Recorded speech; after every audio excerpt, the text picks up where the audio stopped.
नारळी सप्त्याचं नियोजन अगदी चोखपणे चालू आहे. प्रत्येक भाविकांची सेवा करण्याचा योग जे आहे ते पिंपळनेरकरांना आलेला आहे आणि पिंपळनेरकर माझ्यासोबत आहेत. दादा, बाहेरचे आलेले भाविक आहेत, त्यांच्या पाण्याची व्यवस्था, त्यांच्या अंघोळीची व्यवस्था कसं नियोजन आहे आणि कोणते शेतकरी हे पुढे आलेत जेणेकरून पिकाचं पाणी बंद करून हे इकडं पाणी देत आहेत आपल्या सप्त्यासाठी? आम्हाला ह्या सप्त्याचं नारळ 9 साली आम्ही मागितलं होतं. त्यानंतर आमचं नारळ न मिळाल्यामुळं आम्ही थोडंसं नाराज होतो. परंतु आमची भगवानगडावर खूप श्रद्धा आहे आमच्या गावची. त्या श्रद्धेच्या अनुषंगाने पण 9 साली आम्हाला नारळ नाकारलं आणि 25 सालाचं नारळ मागितलं होतं. ते 25 सालीच आम्हाला ते नारळ योगायोगाने 8 दिवसाच्या अगोदर मिळलं आणि 8 दिवसामध्ये आम्ही सर्व जे तयारी केलेली या ठिकाणी मंडप रवणे, पाण्याची व्यवस्था करणे, पाण्याला जवळजवळ 6-7 टँकर लावलेले, त्या टँकरला पाईपलाईन जोडलेली, त्या पाईपलाईनला टोट्या जोडलेल्या आहेत. कुठल्याही भाविकाला पाणी पिण्याची अडचण नाही या ठिकाणी. आंघोळीची व्यवस्था केलेली आहे. अशी म्हणजे जेवढं लागेल तेवढं या ठिकाणी आणि थोड्या दिवसामध्ये केलेलं आहे. त्यामुळं एक सगळं आनंद उत्सव या ठिकाणी दिसतोय. आणि आम्ही सांगण्यापेक्षा बाहेरच्या गावच्या लोकांना लोक सांगतात की वा तुम्ही 8 दिवसात कसं काय सप्ताह उभा केला, परंतु आम्हाला काहीच कळत नाही आम्ही केला का नाही, आम्हालाच कळत नाही. पण बाहेरचे लोक एक घरामध्ये प्रत्येक व्यक्तीमध्ये एक आनंदाचं वातावरण आहे, खूप आनंदाचं वातावरण आहे. सुरुवातीलाच आम्ही प्रथम पोळ्याचा स्वयंपाक केला, नंतर आम्हाला बाहेर गावून एक लाडूची पंगत आली. अशा अनेक प्रकारच्या पंक्ती या ठिकाणी येत आहेत. काही शेतकरी कैऱ्या आणून देतात, काही शेतकरी कांदे आणून देतात. बरेचसे असे म्हणजे अनेक प्रकारचे या ठिकाणी सोयी सुविधा आहेत. कुठलीही या ठिकाणी अडचण नाही. दादा, एक तरुण म्हणून तू सेवा देतोयस, काय वाटतं बरं या सप्त्यात? हा आमच्या गाव म्हणजे पिंपळनेरसाठी दिवाळी दसऱ्यापेक्षाही मोठा सण असल्याने आम्हाला हे सप्ताह वाटतो. कुणीही भाविक जे आहेत ते उपाशी पोटी राहू नये.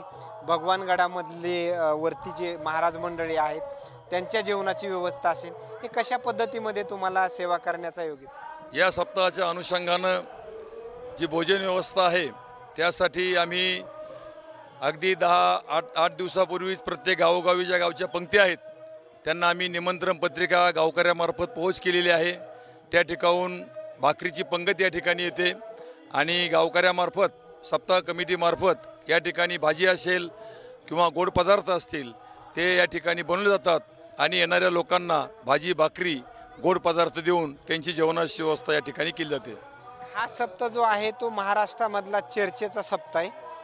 आत्तापर्यंत ह्या 2 ते 3 दिवसापर्यंत, आता 3रा दिवस चालू, किती लाख भाविकांनी या सप्त्याला भेटी दिल्या असं तुमचा काही अंदाज? बरं, नगर जिल्हा अहिल्यानगर येथील जे खासदार आहेत लंके साहेब यांनी सुद्धा या सप्त्याला भेट दिली. किती लाख भाविकांनी या सप्त्याला भेट दिलेली असावी? कीर्तनाची सेवा त्यांनी कीर्तनाचा लाभ घेतलेला आहे. असे किती भाविक या ठिकाणी लाख आले असावेत असा काही अंदाज? पहिल्याच दिवशी 50,000 भाविक या ठिकाणी आलेले आणि इतकं भाविक कुठल्याही पहिल्या दिवशी या सप्त्याला हजर नसतं. या पिंपळनेरच्या पहिल्याच दिवशी या सप्त्याकरता 50,000च्या पुढं जवळजवळ 1 लाखापर्यंत 2-3 दिवसाचे जर आकडे काउंट जर केले तर 2-3 लाखापर्यंत भाविक या सप्त्याला येऊन भेट देऊन गेले असावेत. या सप्त्यामध्ये पहिल्या दिवशी फुलं टाकण्याच्या कार्यक्रमाला 50 ते 60,000 भाविक या ठिकाणी आले होते आणि काल आणि आज या 2 दिवसामध्ये जर पाहिलं तर जवळजवळ 1.5 लाखाच्या पुढे भाविक या ठिकाणी येऊन या सप्ताहाला भेटी देऊन गेलेले आहेत. भोजनाचा त्यांनी आस्वाद घेतलेला आहे. विविध राजकीय जे पदाधिकारी आहेत त्यांनीसुद्धा या सप्ताहाला भेट दिलेली आहे. आजच माननीय रवींद्रदादा क्षीरसागर असतील, माननीय भीमरावजी दोंडेसाहेब माजी आमदार असतील, यांनीसुद्धा आज या सप्ताहाला भेट दिलेली आहे आणि लाखोच्या पुढं या 2 दिवसामध्ये भाविक भक्त या सप्ताहाला भेट देऊन गेलेले आहेत. इंदुरीकर महाराजांचं कीर्तन कधी आणि त्या दिवशी तयारी कशी? इंदुरीकरांच्या कीर्तनासाठी बाहेरगावून भरपूर लोक या ठिकाणी येणार आहेत. तर त्या नियोजन त्याचं की बाबा पोलीस स्टेशनला सुद्धा कळवलं, आम्ही मदत मागितलेली आहे.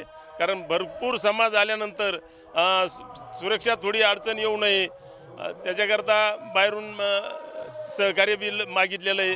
त्याच्यामुळं कुठली अडचण येणार नाही. गावातले तरुण जे वर्ग आहे तो सुद्धा तटस्थ असतो. भगवानगडाचे पोलीस कर्मी आहे, भगवानगडाचे बी पोलीस कर्मी आहे, ते सुद्धा रात्रंदिवस उभे असतात. या ठिकाणी इंदोरीकर महाराजांचं उद्या या ठिकाणी संध्याकाळी कीर्तन होतंय. त्या अनुषंगानं लोकांची भाविक भक्तांची गर्दी जास्तीची येणार आहे. त्यानुसार आम्ही गावामध्ये सर्वप्रथम पार्किंगची व्यवस्था चोख बजावण्यासाठी जे गावातील तरुण आहेत, जे स्वयंसेवक आहेत, त्यांना पार्किंग व्यवस्थेसाठी त्यांच्या नेमणुका केलेल्या आहेत. विविध ठिकाणी पार्किंगचे बोर्ड लावण्यात आलेले आहेत. पार्किंगची मोठ्या प्रमाणामध्ये सोय उपलब्ध करून दिलेली आहे. आणि उद्या इंदोरीकर महाराजांच्या कीर्तना दिवशी येणाऱ्या भाविक भक्तांना रोजची तर भाजी भाकरी आहेच आहे, पण आम्ही शिंगोरी आमटीचा मोठा बेत उद्या सर्व भाविक भक्तांसाठी केलेला आहे.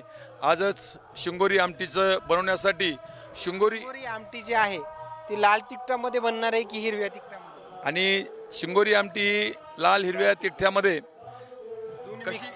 मिक्स बनणार आहेत, पण ती बनवण्याची संपूर्ण जबाबदारी ही शिंगोरी गावकऱ्यांची आहे. जे शिंगोरी गावकऱ्यांनी आम्हा ग्रामस्थांना जे काही त्याला लागणारं साहित्य आहे ते आम्हाला त्यांनी यादी दिलेली आहे. त्या यादीप्रमाणे संपूर्ण साहित्य आम्ही घेतलेलं आहे आणि त्याप्रमाणे शिंगोरी ग्रामस्थ ती शिंगोरी आमटी तयार करणार आहेत.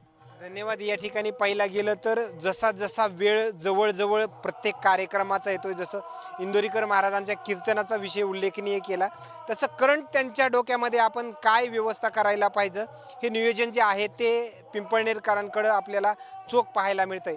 आणखीन काय अपडेट्स या पिंपळनेरमधून मिळतील का हे देखील पाहणं तेवढंच महत्त्वाचं ठरणार आहे. कॅमेरामॅन सूर्य दुंबडिया, शिरूर, पिंपळनेर.